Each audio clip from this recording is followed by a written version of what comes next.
Con Miguel Calzada León. Una entrega más, una satisfacción más de recibir de ustedes, los amigos, mensajes, comentarios de las entrevistas que hemos... Yo no le, la palabra entrevista yo la respeto mucho, porque en realidad yo no soy un entrevistador. Yo tengo pasión con lo que hago y es una conversación con mis invitados. Conversación que todos tenemos en algún lugar, o en nuestras oficinas, o en un restaurante, o simplemente por celular. Pero es una conversación con la cual podemos aprender, podemos conocer más, valorar más y tener más respuestas a algunas inquietudes que en algún momento de la vida todos tenemos. Nuestra invitada de hoy es muy especial. Aparte de una cercanía que tenemos por vecindad, es alguien con una amistad de años, del punto de vista familiar. He tenido la oportunidad de ver y crecer sus hijos, hoy ya todos son hombres. He visto a nuestra invitada ser abuela, y obviamente eso es un sello muy especial. Pero leyendo su perfil, me llamó mucho la atención que es licenciada en química, algo que nunca he ejercido. Y después que conozcamos nuestras invitadas, nos daremos cuenta que no pega para nada.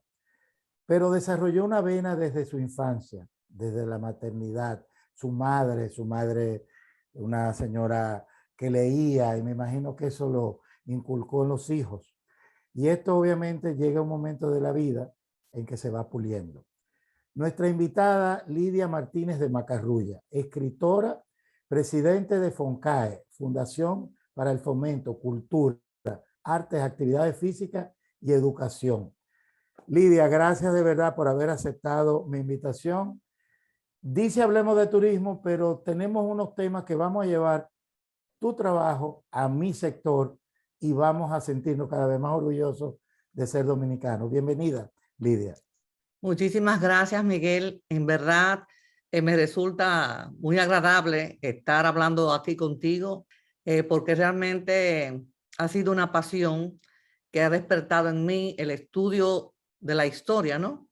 Yo comencé, después que nació mi primer nieto, a escribir cuentos infantiles, pero cuentos infantiles que tuvieran mensajes. He escrito varios libros, tengo 41 cuentos con reclamaciones sociales que he escrito porque realmente uno está en una sociedad donde se ven muchas cosas y hay cosas que realmente, Miguel, hay que arreglar, pero que todos pasamos por alto y no nos damos cuenta del daño que estamos haciendo a la sociedad. Y yo entendí que si escribía a manera de cuento, esos reclamos llegarían más fácilmente a la gente para que entienda y que luchemos todos juntos por una mejoría en nuestra sociedad. Entonces, de hechos que ocurren no solamente en nuestro país, que es un país tercermundista, subdesarrollado, todo lo que quieran decirle, pero también se ven en países de primer orden, Estados Unidos, Francia, Inglaterra. O sea, son acontecimientos que ocurren en todas partes, con gente profesionales y quizás no profesionales a todos los niveles, porque a veces tú te encuentras con profesionales de alto nivel y ocurren eventos de esa naturaleza. O sea que eso me obligó prácticamente a escribir esos 2 libros, también ya presentados en el Archivo de India de Sevilla. Yo te iba a decir, Lidia, pero me contestaste, te tenía esa inquietud, como el rincón de inspirarte, tu ambiente donde la musa te sale, porque obviamente leyendo tu perfil, eh, tú, tú, tú escribías algo, pero tú jugaste el papel muy importante de esposa, de madre y de obviamente desarrollar tu profesionalidad en ese sentido de familia. Pero ya después que tus hijos crecen, se casan, es que tú arrancaste con esto. Entonces, tú debes tener un lugar donde la musa te inspira, pero ahora ya me acabas de contestar, sin yo preguntar, que el día a día, el mundo que vivimos, es tu forma de un reclamo, de una llamada de atención, pero a manera de cuento, es una forma de asimilarse eh, mucho mejor. Más fácilmente. Entonces, esa vena eh, hacia los niños, a tus hijos tú le contabas muchos cuentos que tú te inventabas o que tú obviamente también lo llevabas por dentro porque te los contaron. Tienes una madre que leía, eso significa también que había una educación muy, que se ha perdido, pero una educación muy especial. Claro. Sí, desde jovencita, yo aparte de que era muy estudiosa, escribía y se me daba muy fácil escribir un poema. Luego cuando tuve mis hijos, ellos me decían, mamá, por favor, ayúdanos con un poema, como si fuera a aprender una maquinita que le hablara, porque así se me daban de fáciles. Pero desde que yo me relacioné con mi esposo, él me decía, tienes que dedicarte a escribir, porque eso es lo tuyo, no es química ni nada de eso. Se está perdiendo. Y Dios me dio la oportunidad de llegar a esta edad y comenzar hace 6 años a escribir de manera formal, porque yo escribía muchas tonterías ahí que a él le encantaban, pero O él sea me que decía, escribe, escribe. esos amores tienen muchas letras, esos amores tienen mucha poesía, muchas letras. Sí, sí, sí. Entonces, finalmente fue él quien me inscribió en esos cursos de literatura creativa. Mira qué Y chulo. entonces a las 2 primeras inscripciones se perdieron porque no fui. Vivía detrás de mi nietecito y hasta que finalmente en el tercero, como dicen, el tercero la vencida, fui y inmediatamente escribí un cuento. Entonces de ahí nada, ha sido muy fácil para mí irme adaptando a todo eso. Y nada, hoy día estoy con muchos estudios, paso 5 y 6 horas del día por lo menos leyendo, porque es que, como te digo, para yo poder estar en un medio donde ya hay tantos escritores, tantos historiadores consagrados, yo tengo que dar más. Entonces, nada, el mismo libro de Enriquillo que escribí, lo hice motivada porque notaba en nuestros amigos que esa figura se había perdido. Y leyendo, quise hacer un libro que fuera para educar primero a los adolescentes, porque no me atrevía siquiera a exigírselo a los más pequeños. Pero comencé haciendo ese libro que fuera fácil para jovencitos. De ahí lo he pasado a los adultos, porque es que se perdió, con el tiempo se fue diluyendo la imagen de ese gran líder taíno que nosotros tenemos dentro de nuestros ancestros. Es una realidad nuestra, o sea, que yo digo, Lidia, que a veces vemos películas, compramos una entrada de un cine Ya el cine está en la televisión, con todos estos Netflix, Claro, claro. pero vemos la historia de otros destinos. Yo, yo que nací en Ecuador, vine de 8 meses, los libros de la época de Trujillo los leí todos, porque es una historia de aquí. Entonces, eso lo hubieran hecho película y tal vez lo vemos de otro destino, pero ¿por qué no lo nuestro? Entonces son historias reales. Pero te tenía una pregunta. En ese mundo, yo conozco de mi área, conozco de otras áreas de más o menos cómo se incursiona y cómo se mueven los, los, los crecimientos de profesionalidad. El mundo de la escritura es muy complejo, llevar un libro adelante. Un libro es un hijo, un libro es un cuadro para un pintor que tiene la firma. ¿Cómo es ese proceso que debe ser muy interesante conocer? Realmente, para mí ha sido fácil en el aspecto de que me gusta leer, me gusta decir lo que aprendo. Yo me produce gran satisfacción cuando yo tengo una noticia nueva que comienzo comunicándosela a mi esposo y a mis hijos. Pero realmente yo trato de transmitir todo lo que me entero, todo lo que conozco nuevo. Y efectivamente, para mí me resulta fácil, pero el problema de mi escritura es que yo no logro escribir un libro novelesco que no tenga un mensaje educativo. A mí se me da eso.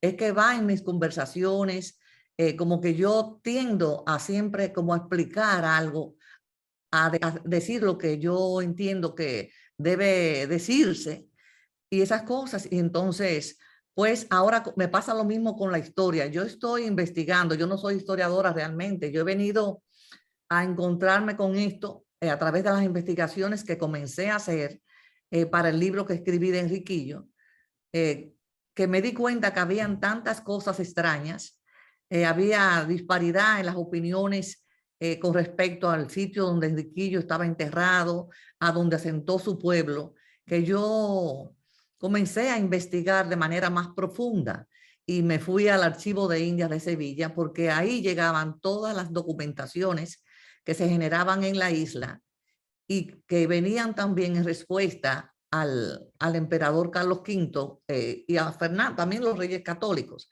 Eso se usaba de hacía mucho tiempo, después que se comenzó a generar noticias desde el Nuevo Mundo.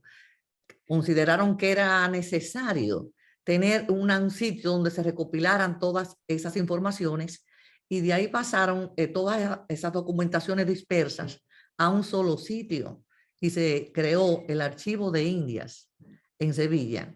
Pues he estado investigando ahí, me ha sido bastante difícil porque el siglo XVI no ha sido trabajado y hay que saber el paleografía, que es el idioma castellano del siglo XV y XVI, muy diferente al que nosotros hablamos hoy. O sea que yo coger una cantidad de pliegos que son miles de pliegos que tiene el siglo XVI y comenzar a leerme, me aporta poco en el sentido de que no sé la paleografía. Entonces debo aplicar mucho lectura comprensiva. Pero gracias a Dios tengo relaciones muy estrechas con un historiador nuestro que tiene 33 años trabajando en el Archivo de Indias de Sevilla. Y desde allí está haciendo las transcripciones para el Archivo General de la Nación con Roberto Casá de toda esa, lo relacionado con nuestra isla, con la española. Pero ahí llegaba todo lo de América, hay un registro de todo lo de América. Todos los acontecimientos que ocurrían aquí eran informados a los reyes de España, primero a los reyes católicos y después al emperador Carlos V, que fue el emperador y rey de España que estaba en la época de Enriquillo.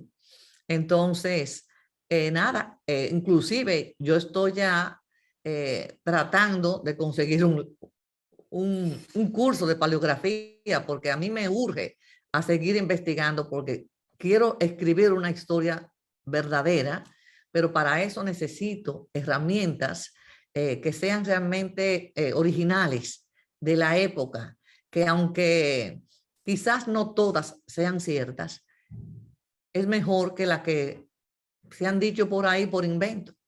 O sea que nosotros realmente tenemos que trabajar la historia para aclarar los puntos ciegos que tiene la nuestra. Y esa es una lucha que estamos teniendo hoy día, porque las informaciones me llegan de un pequeño párrafo, porque ya me están escribiendo muchísima gente y todo lo que se enteran me lo mandan por escrito, pero desde luego yo necesito basarme en documentos originales de la época de la colonia, porque los indígenas nuestros no tenían escritura. O sea que a través de ello no vamos a saber mucho porque no tenían escritura. Y los areitos, que eran una fuente de información de sus eventos, fueron prohibidos cuando llegaron los europeos a nuestra isla. Eso yo quiero que lo trabajemos con más información. Vamos a nuestra primera pausa, Lidia. Entrate en Enriquillo, que es mi tema principal y es en el que tú tienes más pasión, pues le estás haciendo, no solamente buscando en el archivo de India y trabajando con un historiador profesional y conocedor de la materia, sino que estás yendo al campo de la investigación más profunda que el simple hecho de escribir. Lo tengo aquí, Enriquillo el libro. Vamos después de esta pausa a continuar con nuestra invitada, Lidia Martínez de Macarrulla, madre, esposa, madre, abuela, novelista y hoy una investigadora de algo que todos deberíamos hacernos eco y sentirnos orgullosos, pues es nuestra propia historia. Enriquillo, el guerrero del Caribe, sería así. El guerrillero de América. El guerrillero de América. Continuamos después de esta pausa con nuestra invitada en Hablemos de Turismo.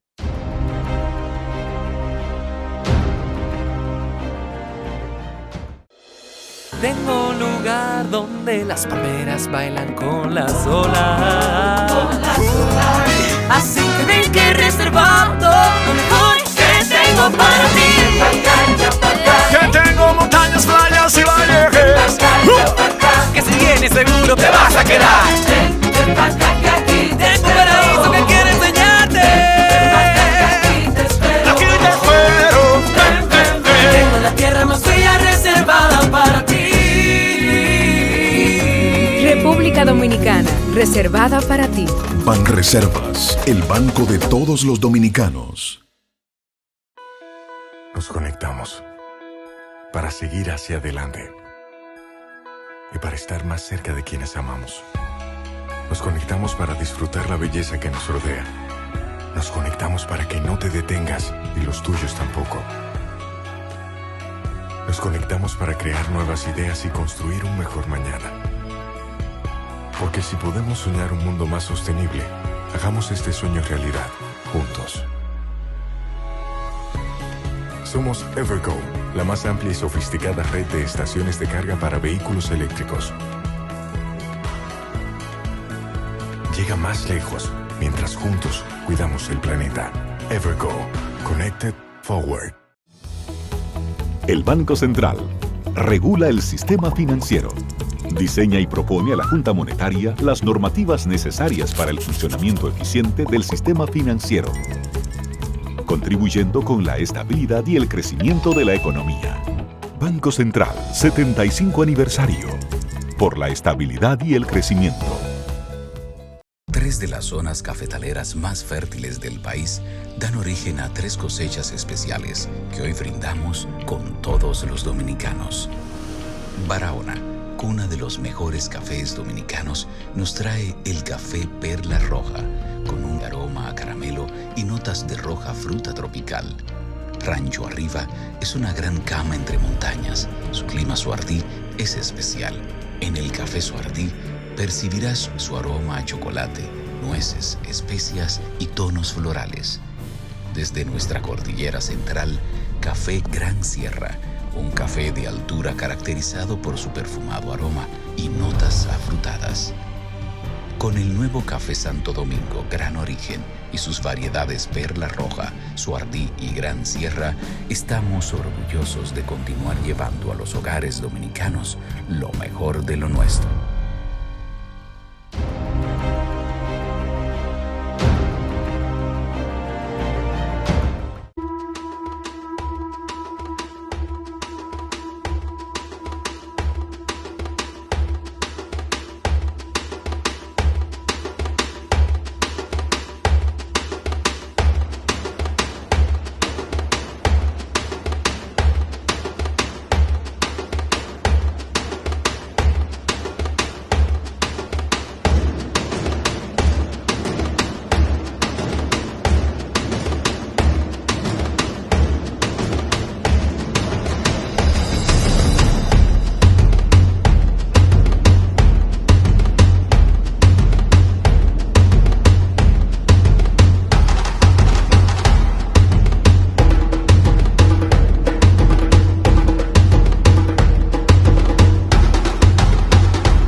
esta entrada con este video. Estamos en una producción muy especial y nos sentimos tan felices de verdad de tener a nuestra invitada.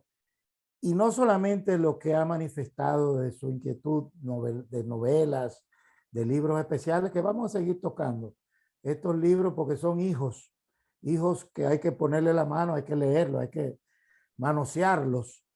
Pero ahora está haciendo este trabajo tan especial que más allá del libro y de la investigación para escribir, está la profundidad de buscar algo que es un hito, es un misterio.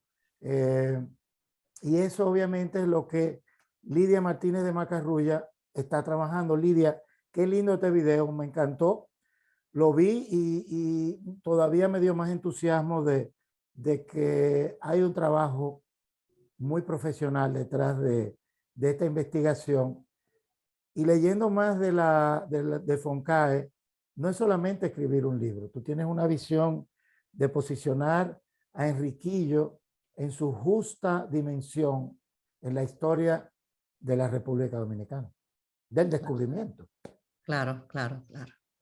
Pues es un momento apasionante porque lo primero es que a mí la lectura de la historia, la búsqueda de informaciones para hacer ese pequeño libro que hice, que mezclé con imágenes con frases que yo creaba. O sea, me involucró demasiado porque leer de diferentes fuentes lo que había pasado aquí en nuestra tierra, para mí, con nuestros indígenas, pasó en América completamente, pero con diferentes colonizadores, porque pasó igual con los ingleses, pasó con los franceses, los holandeses, los portugueses, pero el hecho de que nosotros fuimos el primer asiento que tuvieron los europeos en el Nuevo Mundo, yo digo Nuevo Mundo para ellos, Claro. porque realmente los estudios arqueológicos nos muestran que hace más de 10.000 años aquí había población, que fueron evolucionando y llegaron aquí dicen que nuestros indios, los indígenas taínos, que se llaman taínos porque Cristóbal Colón, cuando preguntó que quiénes eran, ellos le decían taíno, que quiere decir hombre bueno. Ellos eran muy pacíficos y eso querían decirle a Cristóbal Colón con eso, que no te preocupes, que nosotros somos gente bien, que no te haremos daño. Realmente nosotros fuimos el punto de asiento en ese nuevo mundo, en el encuentro de esas dos civilizaciones, tanto la europea como la nativa de ese nuevo continente que se llegó a descubrir. Eso sí, porque no lo conocían, pero realmente nuestros indígenas abrieron sus corazones a esos europeos. Cuando vieron esas 3 naves, ellos creyeron que estaba pasando una leyenda, una tradición que tenían ellos de que bajarían ángeles del cielo. Entonces ellos creyeron que esas 3 naves, donde habían 2 carabelas y una nao que era guiada por Cristóbal Colón, que era una nave más fuerte, que por eso se encalló, porque cuando se acercaron mucho a las costas del noroeste, Claro. esa nave más fuerte que pegó y encalló. Pero luego los indígenas de Guacanagarix, que eran los que estaban más cerca de la zona donde llegaron los europeos, le dieron asistencia. Y con esa madera fue que se construyó el primer fuerte de América, que fue el Fuerte de la Navidad, en la zona noroeste de nuestra isla. Y esto vuelvo y reitero, amigo televidente, no es solamente una escritora, sino que ya hay una investigación mucho más profunda. Una investigación que no se ha tocado, tal vez algunas veces, pero no ha llegado a un fondo, no ha llegado a una respuesta. Tú has recorrido porque te he visto en facha de arqueóloga, es una palabra que te pregunté si te podía llamar arqueóloga, lo cual me dijiste muy claro que ya es una especialidad y una profesionalidad más profunda, pero sí estás haciendo un trabajo de investigación dentro de ir a diferentes regiones, Monte Plata, Azua, Boya, hay demasiadas conjeturas. Cuéntanos, envuélvenos en esta magia, Lidia, porque yo lo que quiero que de aquí, de este espacio, más personas conozcamos lo que se está haciendo, más personas nos sintamos cómplices y aliados. Y también al fondo del segundo bloque, quiero sacar qué nos falta a nivel gubernamental para que un nicho tan importante como el turismo histórico-cultural, también nosotros lo podamos capitalizar. Que yo entiendo que ha habido mucha dejadez, porque realmente nosotros, como el primer punto donde llegaron los europeos, tenemos una arqueología inmensa para investigar.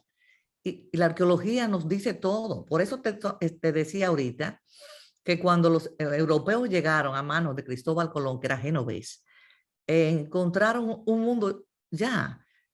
En nuestra propia isla había ya una organización política. Habían 5 cacicazgos. Los cacicazgos estaban divididos como en municipios, manejados por los nitaínos. O sea, si el cacique era un rey, los nitaínos eran los príncipes.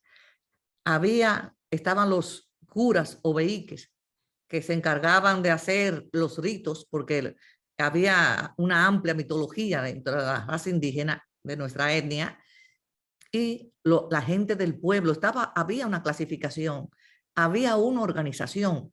Todo eso se perdió porque cuando llegaron los españoles encontraron como que esto era muy atrasados. Inclusive Cristóbal Colón llegó a decir en un momento que se había topado con animales que hablaban. O sea, fíjate el maltrato que desde un comienzo recibieron nuestros ancestros de ese nuevo grupo que se llegó a nuestras costas. Entonces, todo eso se perdió porque una familia era dividida, el papá para acá, la madre para allá y los hijos para otro lado. En la isla habían varias lenguas. La lengua más importante y la que hablaba en sentido general era la taína, pero habían grupos que no hablaban, por ejemplo, otros grupos como los iguayos, los macorices, que tenían una lengua diferente, pero la generalidad hablaba el taíno, que eso después dio lugar a la investigación que hizo Fray Ramón Pané, que Cristóbal Colón trajo en su segundo viaje y comenzó a investigar y aprender la lengua taína para poderse comunicar y saber más referente a los pobladores de este espacio, de este nuevo mundo para ellos. Entonces, nada, de los taínos vamos a saber muy poco. Se sabe más de Enriquillo porque definitivamente Enriquillo con su lucha de 14 años se dio a conocer. Pero, por ejemplo, de la reina Nacaona, que era la cacique del Jaragua, se sabe muy poco.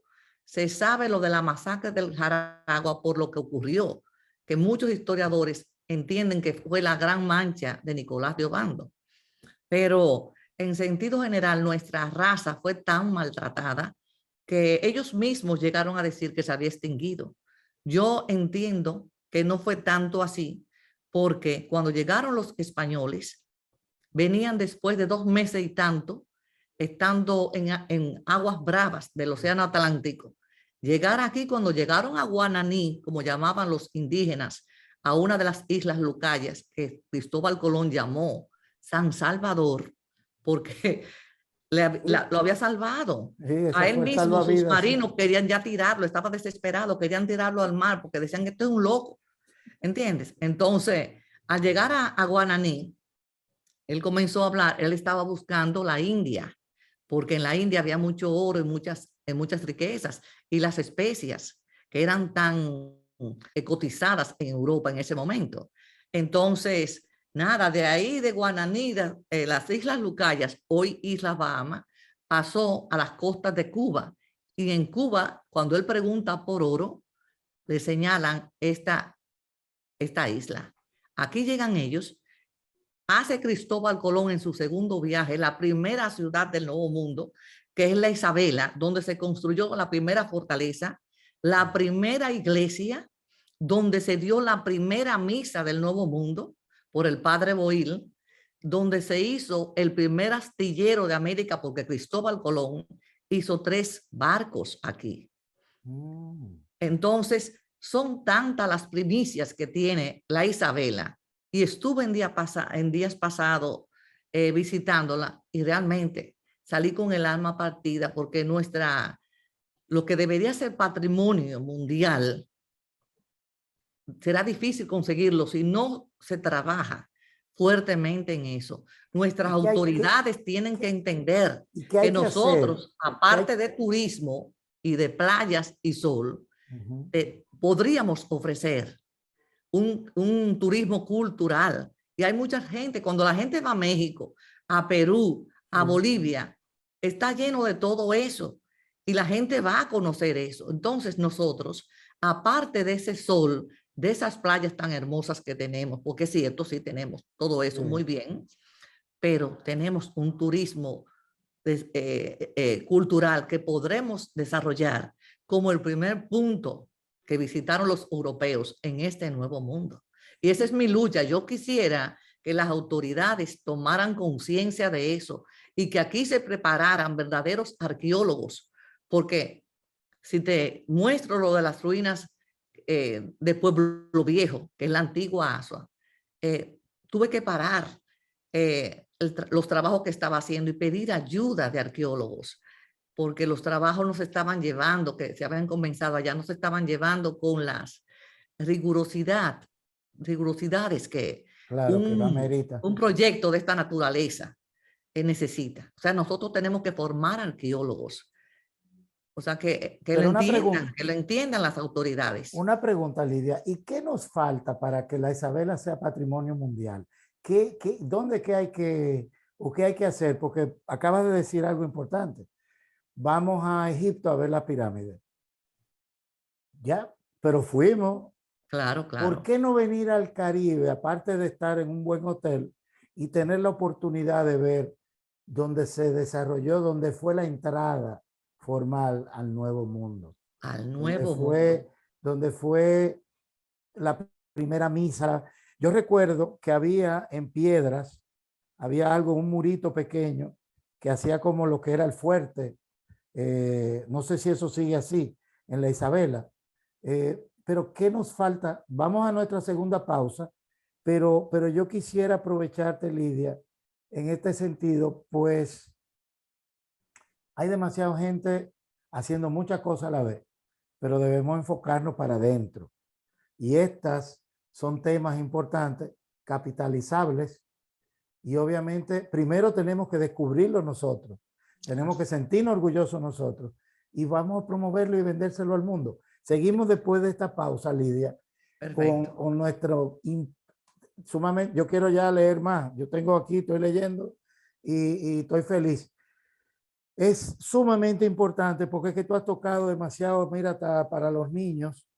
O sea, el guerrillero, Enriquillo, guerrillero de América, es un tema que el cual nos debemos sentir orgullosos. Continuamos después de esta pausa.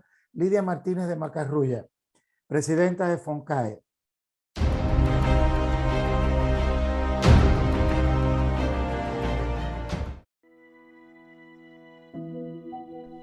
Cada año surgen nuevos retos, pero con ellos aumentan las fuerzas, se crean nuevos sueños, se incrementan las esperanzas, se lucha con más ganas. Cada comercio representa un sueño, los sueños de miles de clientes que nos han acompañado estos 21 años. Y hoy estamos aquí gracias a ustedes. Carnet nos une. Más claro ni el agua. Único número de pago de factura al 809-562-3500, opción 1. O por la aplicación Paga Todo y todos los puntos autorizados.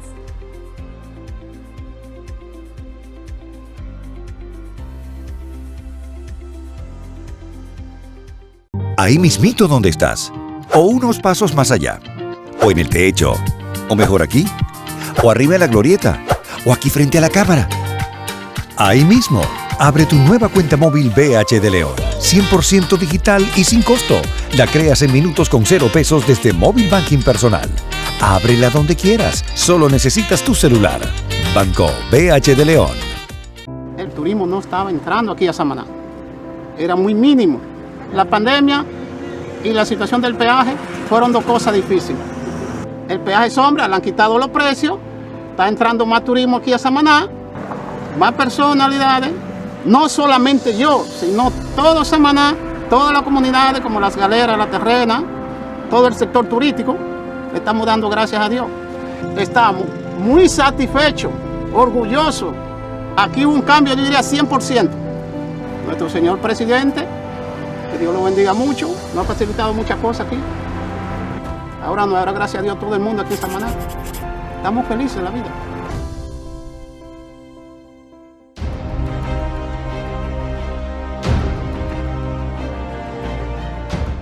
Gracias por continuar en Hablemos de Turismo con Miguel Calzada León.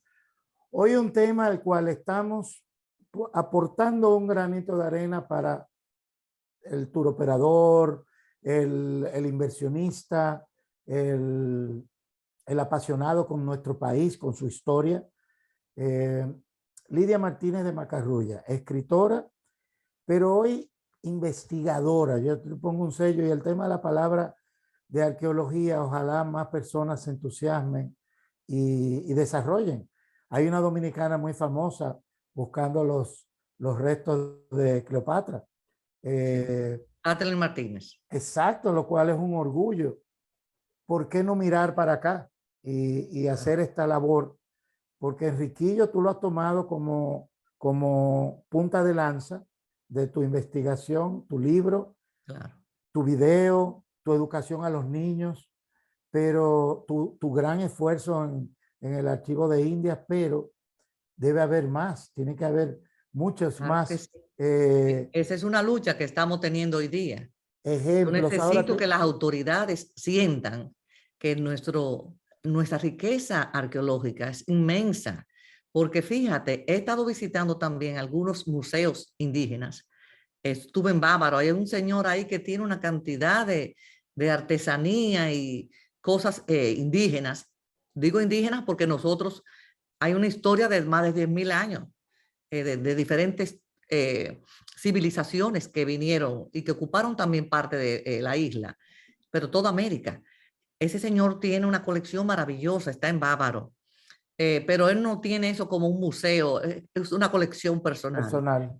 Pero en Salcedo, en Ojo de Agua, hay un joven de menos de 30 años que en la casa de sus abuelos hizo el Museo Maguá, todo con piececitas que él ha encontrado en el patio de esa casa que él vivía con sus abuelos.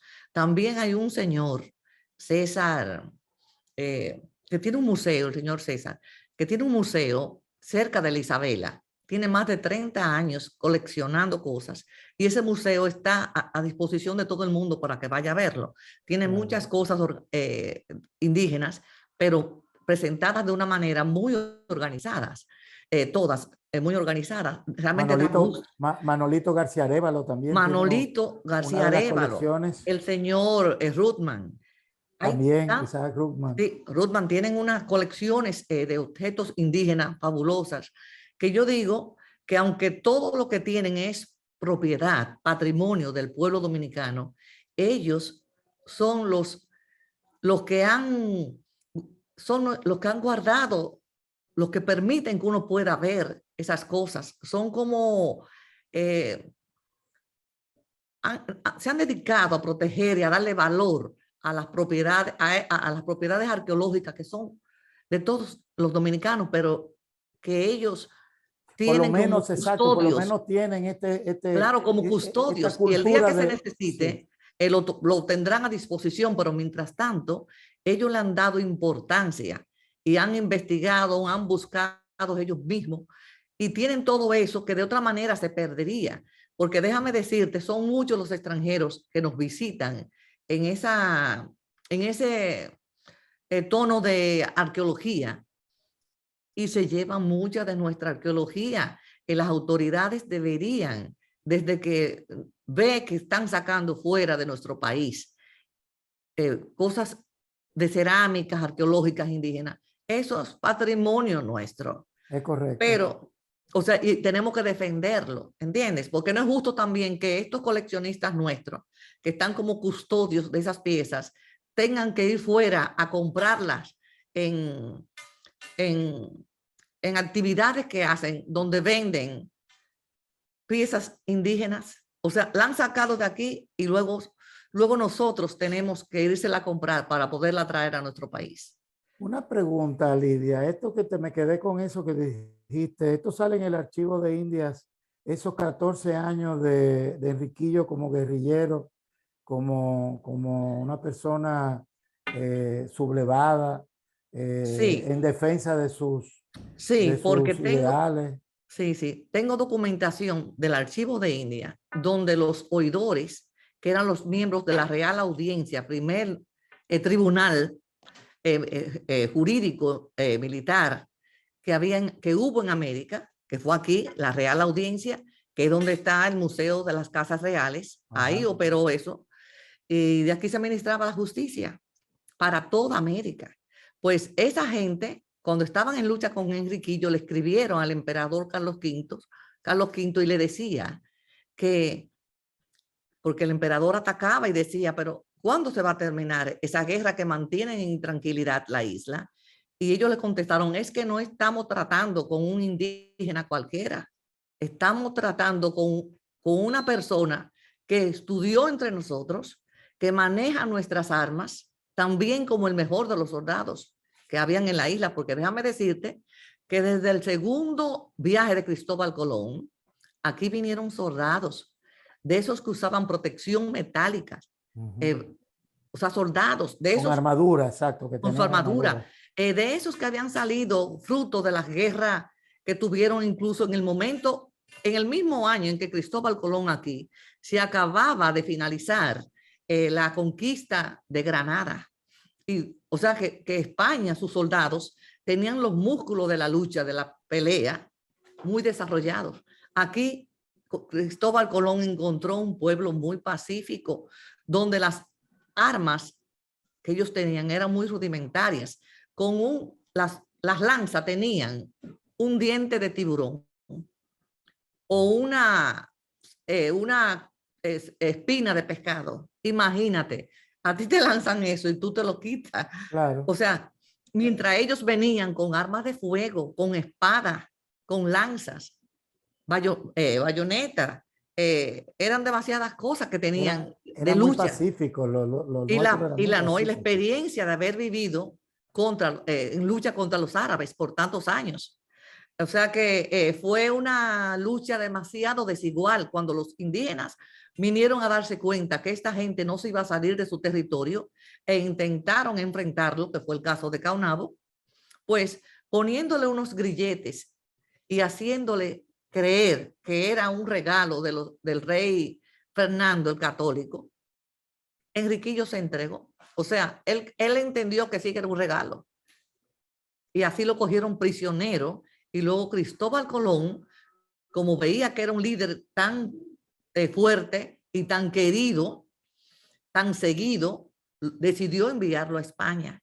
Pero ¿qué pasa? Que vino un huracán y en la nave que él iba a salir, donde estaba encadenado, él murió. O sea que Caunabo murió estando todavía en las aguas del Océano Atlántico. O sea que después las luchas fueron muy tontas para... Ellos creían que era un juego, prácticamente para ellos fue un juego. Para los indígenas esas armas eran para salir corriendo, eran muy temerosos. Así ocurrió en Higüey con Atuey. Atuey salió huyendo de la matanza que tenían los españoles y se fue a Cuba y trató de preparar a los indígenas taínos que habían allá también en la zona oriental, porque él decía, van a venir y el dios de ellos es el oro. Ellos dicen que es un dios que tienen bueno, pero el dios de ellos es el oro. ¿Y qué pasó? A él lo quemaron. Entonces, hoy día en Cuba se venera a Atuey. Nosotros hemos dejado de lado nuestros indígenas que estuvieron aquí, sobre todo como Enriquillo logró enfrentar por 14 años a las autoridades españolas, con todos los mercenarios que le subieron a la Sierra del Bauruco. Pero él, apoyándose en hostilidades que ofrecía la misma tierra del Bauruco, de las montañas, logró no ser vencido. Fueron 14 años hasta que subió Francisco de Barrio Nuevo con un mandato del rey Carlos I, Carlos V, emperador, llega y le ofrece un acuerdo de paz donde le dice, elige el sitio donde quiera asentar tu pueblo. Nosotros lo que queremos es la tranquilidad de la isla, que esto inclusive motivó a que Enriquillo, haciendo esa promesa de tranquilizar la isla, entregara después, que es la queja de muchos historiadores, negros cimarrones, que eran esos negros que trajeron de África como esclavos y venían a trabajar en las minas y en los ingenios para producir el azúcar. Entonces, finalmente se logra en el 1533 en un acuerdo de paz donde Enriquillo logra asentar a su pueblo en las faldas del Bauruco. En las faldas del Bauruco. No fue en otro sitio, no fue en Boyá. Ya Boyá está descartado por los escritos que aparecieron en el archivo de India. Tampoco fue en Sabana Buey, como han dicho algunos historiadores que yo respeto mucho, pero que ahora documentos originales del archivo de India me obligan a decir que fue en las faldas de la Sierra del Bauruco que Enriquillo asentó su pueblo. hay evidencia de todos esos escritos porque están allá en el archivo de India y yo los he recibido, así como también estoy buscando la tumba de Riquillo en Pueblo Viejo, el antiguo Asua, porque él dice, inclusive en una carta que le escribió al rey, le habla de esa iglesia y el oidor, miembro de la Real Audiencia de Santo Domingo, le escribe cuando Enriquillo ha muerto, le escribe al rey diciéndole, ha muerto el cacique Don Enriquillo. El título de Don se lo dio el emperador Carlos V Enriquillo, que quería decir de origen noble, era un reconocimiento a su raza. Wow. Entonces, él le dice, ha muerto, murió como buen cristiano y pidió ser enterrado en la iglesia Las Mercedes de una villa llamada Asua. La iglesia Las Mercedes es esa que está en ruina hoy día en Pueblo Viejo, que era el Asua antiguo. Esa iglesia en el año 1751 fue destruida por un terremoto y luego entró el mar, vino un maremoto. Pero con estudios que hicimos ya previamente el 11 de noviembre y apoyándonos en una investigación que nos hicieron un grupo de inversionistas israelíes, logramos determinar dentro de esas ruinas 3 puntos diferentes donde habían osamentas. Al abrir el primer punto, en el centro de la iglesia, encontramos 9 osamentas. De esas 9 que estaban arriba, se están investigando en un laboratorio de Alemania, Max Planck, 5 osamentas, las que estaban más para afuera. Se le sacaron muestras y se mandaron a ese laboratorio y en algunos 3 meses estarán diciéndonos qué cosa encontraron. Pero de todas formas, yo digo que las osamentas son sumamente importantes para los arqueólogos y antropólogos porque son lo que cuentan la historia a esos especialistas. Porque dicen la alimentación que tenían, de qué etnia provienen, el sexo, varón o mujer u hombre, nos dicen el tipo de clima que había y en dónde estuvieron. Eso antes de hacer los análisis del C14 y del ADN, que por eso se mandaron a hacer a Alemania, porque Alemania tiene una data de ADN indígena que nos permite decir con seguridad lo que hay ahí debajo en esas osamentas, que van a confirmar las predicciones que hagan los arqueólogos y antropólogos, porque ellos desde ya pueden decirnos muchas cosas. Entonces es importante esa búsqueda, nos va a hablar mucho de Pueblo Viejo y nos va a aclarar si realmente aparece Enriquillo, que si aparece una osamenta indígena de 35 a 40 años, muerto en el año 1535, como fue la fecha de Enriquillo, porque de esa sí estamos seguros, y que encima de eso tenga una deformación en la columna vertebral, que es provocada por la bacteria de la tuberculosis, todo eso se aclarará con la investigación que se está haciendo en Pueblo Viejo Asua.